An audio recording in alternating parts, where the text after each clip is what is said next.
Hello friends, chapter number 2 complete होने के बाद अब हम उसके करेंगे क्वेश्चन आंसर जो दे रखे हैं हमारे बुक्स के अंदर, उसको पूरे कम्प्लीटली हम करेंगे और एक एक क्वेश्चन का मैं बहुत ही आसान भाषा में आपको मैं हर प्रश्न का उत्तर दूंगा। देखिएगा, पहला क्वेश्चन है, पित्तल एवं तांबे के बर्तनों में दही एवं खट्टे पदार्थ क्यों नहीं रखने चाहिए।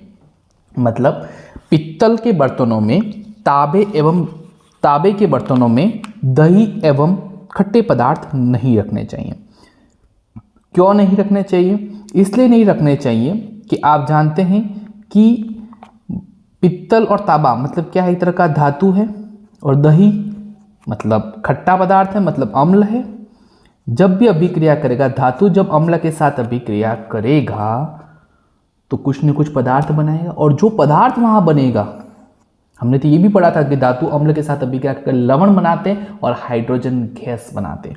तो यहाँ जो पदार्थ बनता है, जो रासायनिक पदार्थ बनता है, वह स्वास्थ्य के लिए क्या होता है, हानिकारक होता है। इसलिए पित्तल एवं तांबे के बर्तनों में दही एवं खट्टे पदार्थ नहीं रखने चाहिए।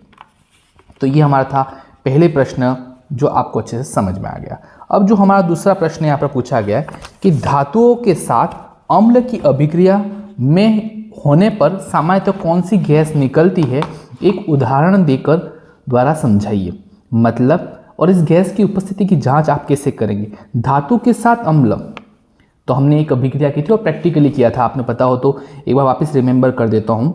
मैंने पता वहाँ एक प्रयोग किया था, एक स्टैंड लिया था, फिर यहाँ पर परख नली ली थी मैंने, और उस परख नली से एक नली और जुड़ी रही थी, है ना। फिर साबुन के विलेन में झाग थे, यहाँ पर साबुन का विलेन लिया था और यहाँ से बुलबुले उत्पन्न हो रहे थे, और यहाँ पर मोमबत्ती पास में रखी थी, और यहाँ पर जो है हाइड्रोजन गैस बाहर निकल रही थी और जिससे फट फट पॉप साउंड आ रहा था। तो ये प्रैक्टिकल जानते। और यहाँ पर कौन सा अम्ल भरा था, H2SO4 भरा था, जिंक हाइड्रोजन सल्फ्यूरिक अम्ल भरा था, और साथ में जिंक दानेदार टुकड़े लिए थे मैंने। तो जिंक प्लस H2SO4 रिएक्शन करके मेरा बनाएगा जिंक सल्फेट बनाएगा और हाइड्रोजन गैस। ये हाइड्रोजन गैस यहाँ नली से, देखो जिंक सल्फेट तो यहाँ बनेगा, लेकिन ये जो हाइड्रोजन गैस इस नली से गुजरते हुए साबुन के विलेन से बुलबुलों के रूप में बाहर निकलते हुए जो मोमबत्ती के पास जैसे जैसे हाइड्रोजन गैस जाएगी तो फट फट फट की पॉप साउंड यहाँ पर आपको सुनाई देगा। तो यही पॉप साउंड का आना ही मतलब यहाँ पर हाइड्रोजन गैस बाहर निकल रहा है। तो धातु के अम्ल के साथ अभिक्रिया होने पर सामान्यतः कौन सी गैस निकलती है, तो उत्तर आएगा हाइड्रोजन गैस।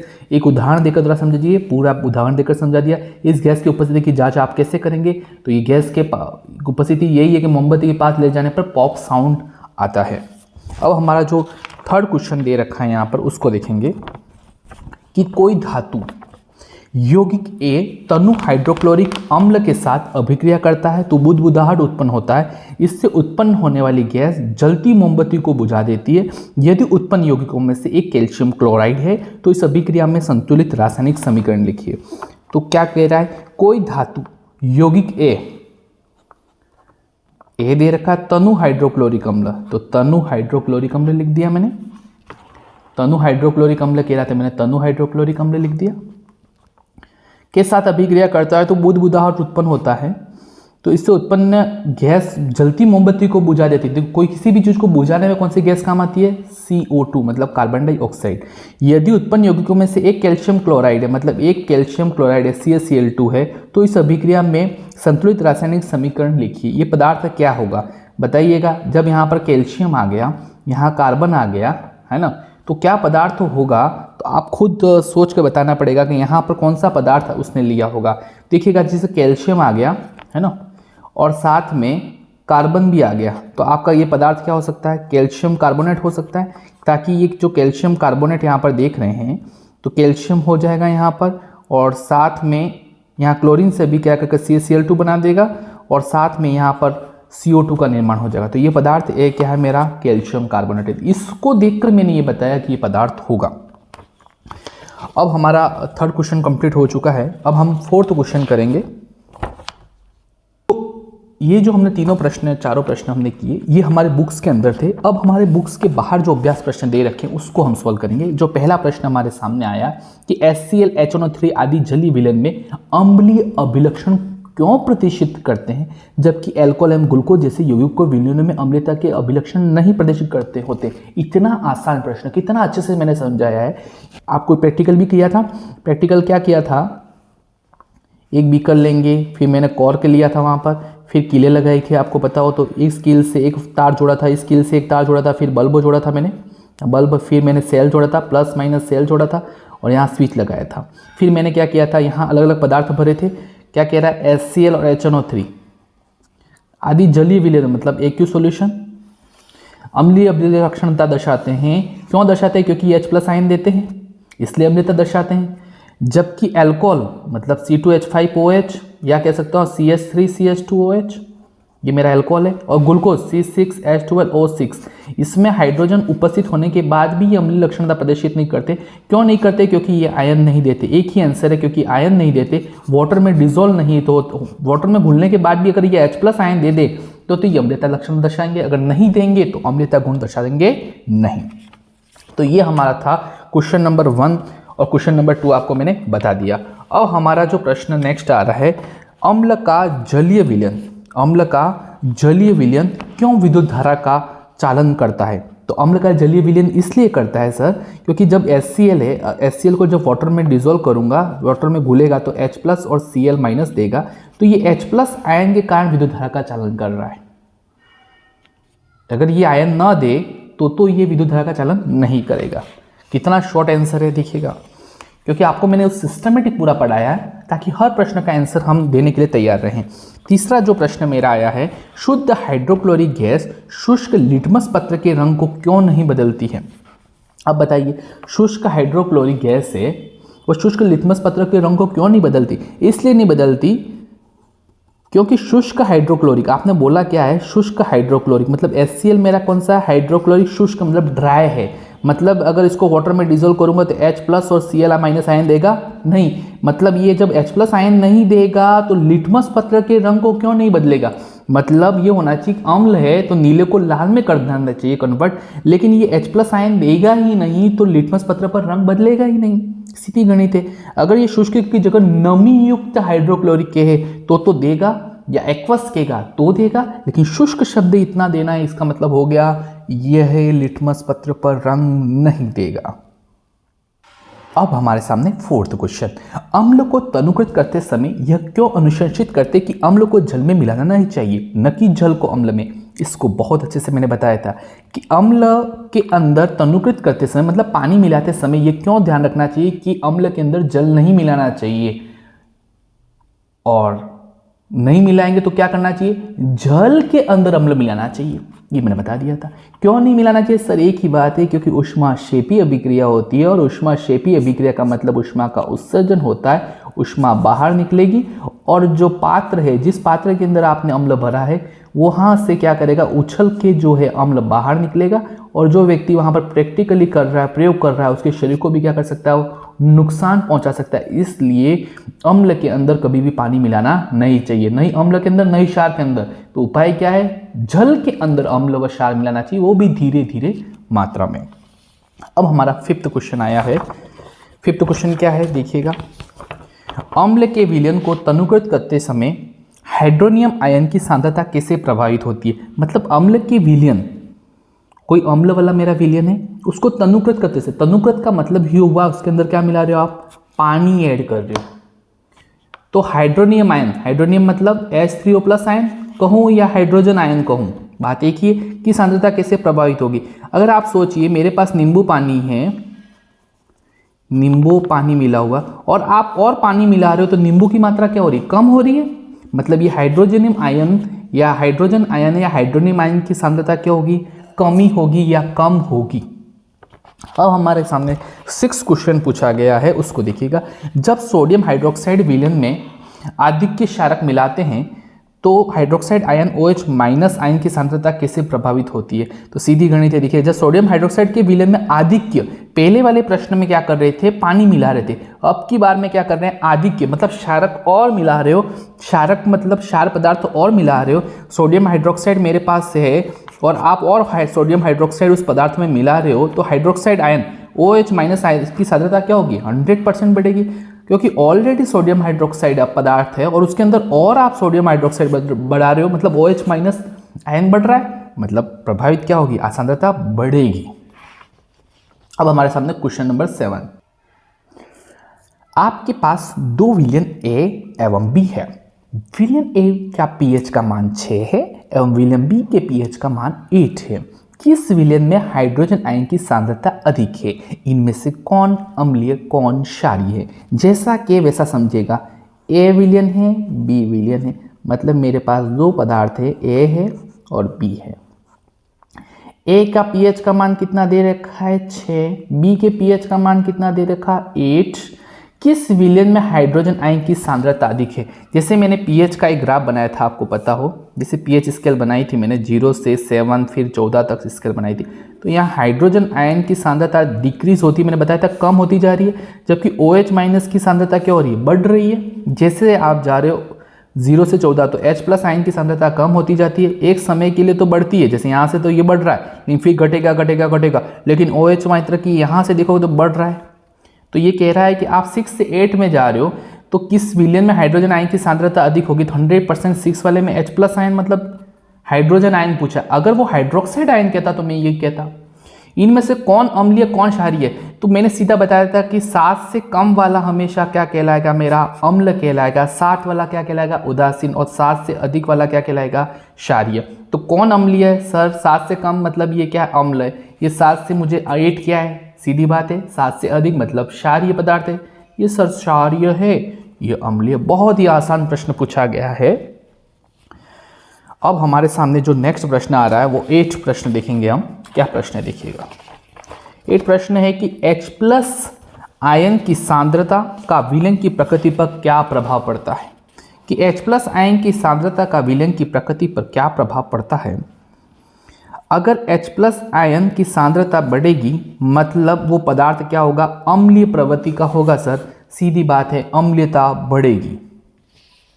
अब हमारे सामने 9th क्वेश्चन है, क्या क्षारीय विलयन में H प्लस आयन होते हैं? अगर हाँ तो यह क्षारीय क्यों होते हैं? क्या क्षारकीय विलयन में, मतलब ये पूछ रहा कोई क्षारकीय विलयन है, क्या क्षारकीय विलयन में H प्लस आयन होते हैं? पहला प्रश्न तो ये पूछा, हाँ होते हैं, 100% होते हैं। लेकिन क्यों फिर वो फिर H प्लस आयन का मतलब हुआ उसके अंदर अम्ल मिला हुआ, अम्लीयता का गुण है। फिर ये अम्लीयता क्यों नहीं दर्शाते, ये क्षारीयता क्यों दर्शाते? इसलिए होता है सर, अगर 100 मेरे पास परमाणु अणु है वहाँ पर, तो उस 100 में से 99% तो मेरे पास OH माइनस आयन है क्योंकि क्षारकीय विलयन है, और 1% मॉलिक्यूल किसके है, H प्लस। अगर 99 खिलाड़ी हैं और 1 खिलाड़ी है तो 100% 99 खिलाड़ी जीत जाएंगे, और 1% खिलाड़ी की अपनी जो प्रभाविता है, प्रबलता है, वो इतनी दिखेगी नहीं। तो 99% OH माइनस आयन है, वो H प्लस, एक H प्लस आयन को हिडन कर देते, वो इतना प्रभाव दिखाता नहीं है। इसलिए क्षारकीय विलयन में H प्लस आयन होते हैं। पहला प्रश्न जो पूछा है तो यस कहना है, लेकिन इनकी संख्या बहुत कम होती है। अगर 1000 मॉलिक्यूल है तो अगर उसमें 2, 4, 5 अगर H प्लस आयन है तो वो क्षारकीयता प्रभावता नहीं दर्शा पाएंगे।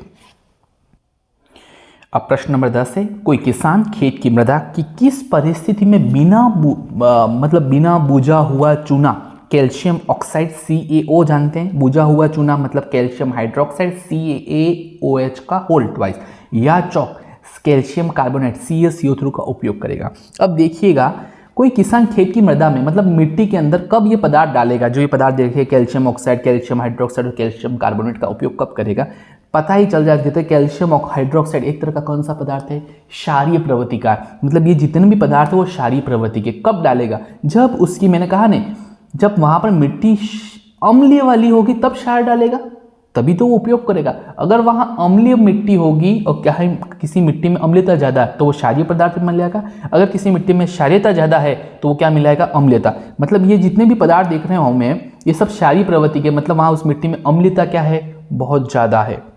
ये हमारा आंसर हो गया। अब हमारा 11वां क्वेश्चन है, ताजे दूध के pH का मान अगर 6 होता है तो ये दही बन जाने पर इसके pH के मान में क्या होगा। देखो ताज़ा दूध का pH मुझे कितना दे रखा है उसने, pH का मान दे रखा है 6।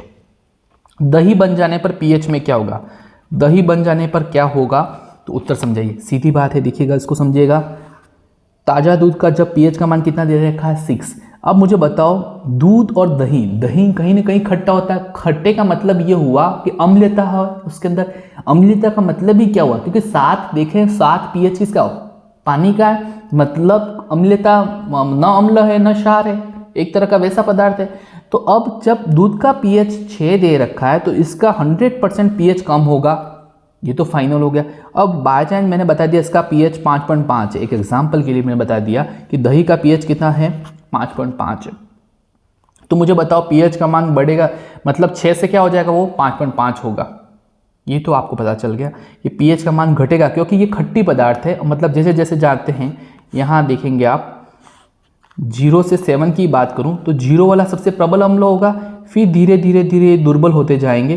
5, 6, 7 तक तो बिल्कुल उदासीन है, मतलब 6 तक तो बिल्कुल मतलब कम दुर्बल होगा, ये प्रबल होगा। जैसे जैसे इधर आऊँगा तो H+ आयन बढ़ रहा है, मतलब ये प्रबलता बढ़ रही है। मतलब 100% अगर ताजे दूध का 6 है तो दही का 6 से कम होगा। अब हमारा प्रश्न 11 आपको अच्छे से समझ में आ गया। प्रश्न नंबर 12, एक ग्वाला ताजे दूध में थोड़ा बेकिंग सोडा मिलाता है। ए, ताज़ा दूध की pH का मान 6 से बदलकर वह थोड़ा क्षारीय क्यों बना देता है। समझिएगा, एक ग्वाला ताजे दूध में, ताज़ा दूध में वह क्या मिलाता है, क्षारीय पदार्थ। क्षारीय पदार्थ क्या मिला रहा है, बेकिंग सोडा। बेकिंग सोडा मतलब क्या है, एक तरह का खाने वाला soda, NaHCO3, sodium hydrogen carbonate मिलाता है। तो ताज़ा दूध के pH का मान 6 से बदलकर, अगर ताज़ा दूध का pH 6 है से बदलकर थोड़ा क्षारीय क्यों कर देता, मतलब ये अम्लीय, ये क्षारीय पदार्थ क्यों मिलाता है, इसलिए मिलाता है, अभी मैंने बताया था, क्योंकि आज दूध फट जाएगा। अगर वो क्षारीय पदार्थ मिलाएगा, अगर दूध समझे, अगर 5.5 पर दूध फट जाता है, एक बात है, दही में बदल जाता है, दूध किस में बदल जाता है, दही में। 6 से अगर 5.5 pH हो जाए तो वो क्या बन जाएगा, दही बन जाएगा।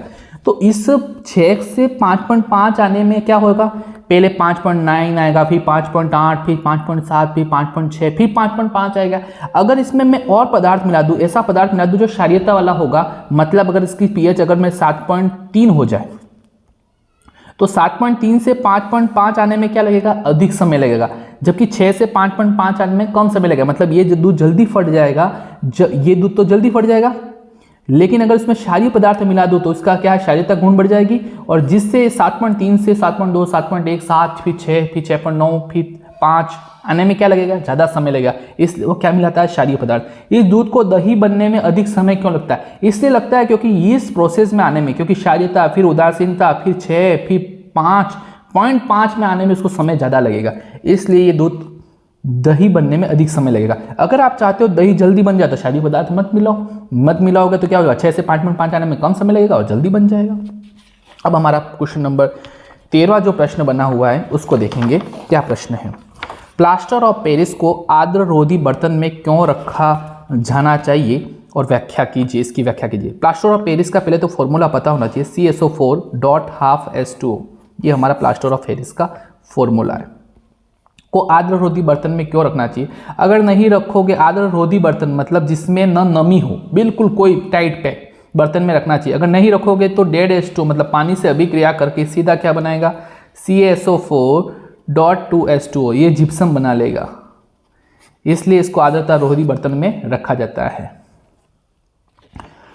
अब हमारा प्रश्न आता है 14वां प्रश्न जो है उसको देखेंगे। उदासीनीकरण अभिक्रिया क्या है और इसकी उदाहरण बताइए। उदासीन अभिक्रिया मैंने आपको अच्छे से समझाया। उदासीन अभिक्रिया क्या होता है, उदासीन अभिक्रिया जब अम्ल व क्षार मिलकर लवण व जल बनाते हैं, अम्ल प्लस क्षार तो क्या बनाते हैं, लवण व जल, यही उदासीन अभिक्रिया। HCl ले लिया, NOH ले लिया। अब तो सर इतने रिएक्शन हमें अच्छे से याद हो गई है, क्योंकि ये Na और Cl, ये NaCl, पीछे क्या बचा HOH, तो ये H2O पानी बन गया। अब प्रश्न नंबर लास्ट हमारा जो 15वां प्रश्न है, ये आंसर आप खुद बता दोगे। धोने का सोडा और बेकिंग सोडा के दो उपयोग बताइए। धोने का सोडा मतलब क्या है आपका, वॉशिंग सोडा, Na2CO3.10H2O। इसका फॉर्मूला क्या होता है, Na2CO3.10H2O। क्या है ये, वॉशिंग सोडा। वॉशिंग सोडा कहाँ यूज़ होता है, नाम से पता चल रहा है, वॉशिंग मतलब कपड़े धोने में, घरों की सफाई में वॉशिंग सोडा का इस्तेमाल होता है। जबकि बेकिंग सोडा मतलब खाने वाला सोडा, ये baking soda, sodium hydrogen carbonate, ये क्या होता है खस्ता पकौड़े बनाने में, है ना, अग्निशामक के रूप में। ये सारे मैंने यूजेस बताए थे आपको। पाव रोटी में, केक में इसका इस्तेमाल होता है। इसी के साथ हमारे जो 15 क्वेश्चन मैंने आपको कितने आसान भाषा में, कितने अच्छे तरीके से आपको बताए। आपको ये वीडियो कैसा लगा ज़रूर बताइएगा। आप अपने फ्रेंड सर्कल में भी ये शेयर कीजिएगा, है ना, क्योंकि एजुकेशन की चीज़ है और आपको मैं इतने सिस्टमेटिक से मैं अपनी मेहनत कर रहा हूँ, तो आपको भी अपना सर्कल में ये वीडियो को शेयर करना है ताकि सबको अच्छा एक नॉलेज मिल सके साइंस से related. Thank you so much.